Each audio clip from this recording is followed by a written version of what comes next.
So not only is your goalkeeper your last line of defense, it's also your first line of offense. So once a keeper collects the ball, it's really distributing the ball up the field. Now we're going to talk later about different types of rolling distribution and throwing distribution, but one of the main distribution points that you're going to see is a goalkeeper punting. This is the type of distribution that's going to get you the furthest distance. The one drawback to it is that it also creates 50-50 balls. So as a coach, you need to be coaching your field players. You got to be the first one to that 50-50 ball. But you're looking for accuracy, and how you're going to get accuracy is Nick's going to show us just right before he's punting that you're looking for a nice straight leg with a locked ankle that's got your toe pointing. So what you're seeing here is, turn right around so that they can see that. So what you're seeing is that his leg's nice and straight with a locked ankle at a nice downward angle. So that when this ball drops out of his hand, it's going to hit right on the top of the laces, giving him a nice thud. And you'll be able to hear that contact, and you're really hearing a solid smack on the top of their foot.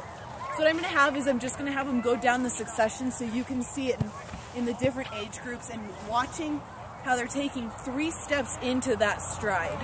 So Jessica, go ahead. That's okay, let it go. So again, you hear that nice solid thud. It's coming off the top of her laces. So Nick, if you want to go ahead. Again, they're looking for a nice solid swing all the way through. So Zach, let's go ahead and do it. Perfect. So what you also notice the keepers doing is how they're dropping it out of their hands. If you have a younger keeper and you're teaching them how to punt, a 2-hand drop is very appropriate, and it also gives them more control of the ball. So they're coming in and they're dropping it both hands right onto their kicking foot. What you're going to see in your older keepers, if they're comfortable doing it, is a 1-handed drop. Typically you're going to drop with the same hand that you're kicking your kicking leg. I'm kind of goofy, I drop the opposite way, but what you'll see is a lot of keepers will swing through that, so it's not being accurate. So by having them drop it with the same hand, it gets a nice straight line off of their leg. So another aspect of our kicking game is a drop kick. You're not going to find it in your younger keepers. We're teaching U12, U13 on up, the drop kick.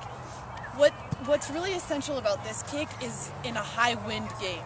I mean, punts, they go up, the lag time's there, having it get caught in the crosswinds.